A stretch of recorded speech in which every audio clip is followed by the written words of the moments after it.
Hey, yo, what's up? It's Ray, executive coach, life coach, psychotherapist here. I just wanted to post today because I've been thinking a lot.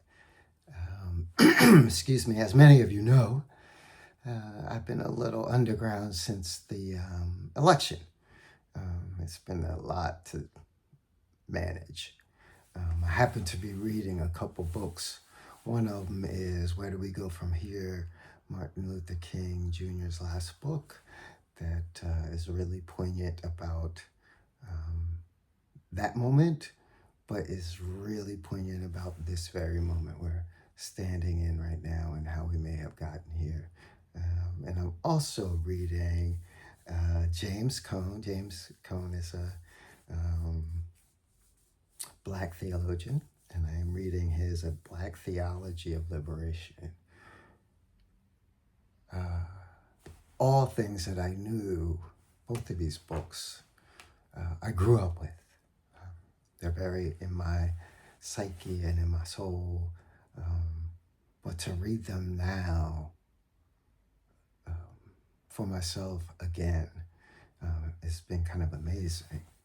As many of you know, I've been traveling back and forth to Accra, Ghana, for the past 2 years, since December 2022, a trip that just totally changed my life. And I'll tell you a lot about that because it's really sort of shifted my mind around how I'm starting to think about Black liberation, African liberation, and who we are and how we're connected and what that connection means.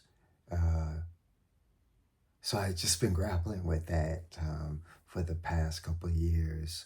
So the topics that have been on my mind are Pan-Africanism, Black liberation, theology, and the African diaspora. You know, as a distinct group of people who should be more connected. Um, and then we had a major election in the United States where it seems that a group of white people decided that they no longer wanted to understand the harm and pain that they've caused others, which is fine. Um, but ultimately, what that means, or how I see it, is it's turned its back on its Black brothers and sisters. And now I just believe the fight is in my allies' hands to take it to their white brothers and sisters to help them understand uh, the decisions that they make and how they impact other people um, without care. Uh, Something that white people seem to always expect, um, but don't always give, and that's really, really unfortunate. You know, let me back up. I am not only speaking about this as a 60-year-old Black man who has lived here in America that whole time, but I'm also speaking to you about this as a scholar. Studied it, I teach it, I work with it, the whole deal, right? So let's not be fooled about what you think I know and don't know. Um,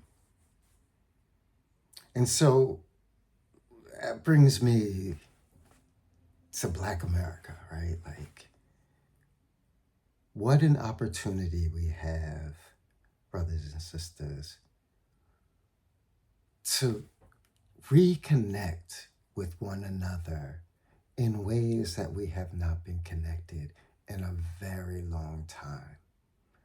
And what I mean by that is we've gotten so busy, the society has gotten so busy that it's taken us away from the things that grounded us in who we were when we were fighting the beast.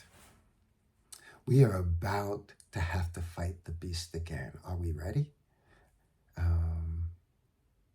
I know we'll get ready, and I'm excited about that possibility. I'm excited about us having to come back to us. Because, as I stated earlier, we also need to reconnect to the diaspora and to our brothers and sisters back on the continent, because that link is going to keep us strong, grounded, healthy, mentally and physically, and happy. I can only say that because I've been there, and I know what it does to my soul, and how my soul has been awakened in a way that it hasn't been over my 6 years of life.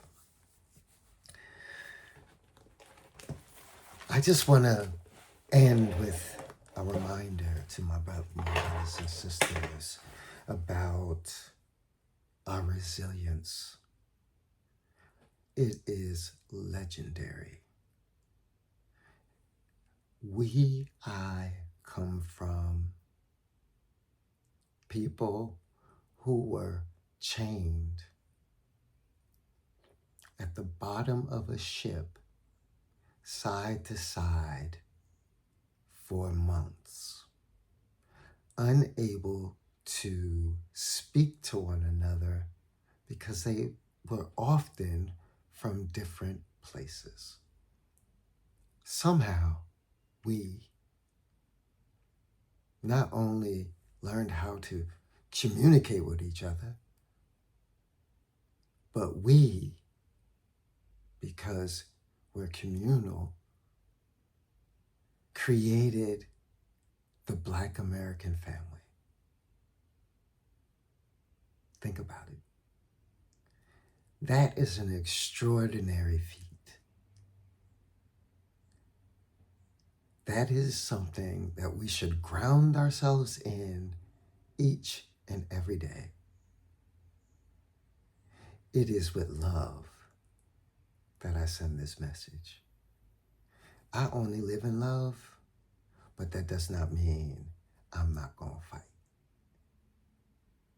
I would love to hear your thoughts. How are you managing this moment? I guess I didn't really say how I'm managing it. You could get it. I read a lot. I get a lot of ideas. It refreshes me. I stay connected to my brothers and sisters back on the continent. I stay connected to my friends here, right? My community, my family, as much as possible. And I try not to let the crazy enter my house. All right, y'all, that was a little long. I hope it inspires something in you. And if it does, please share. Put it in the comments. I would love for this to be interactive. All right, y'all. I'm out. Peace.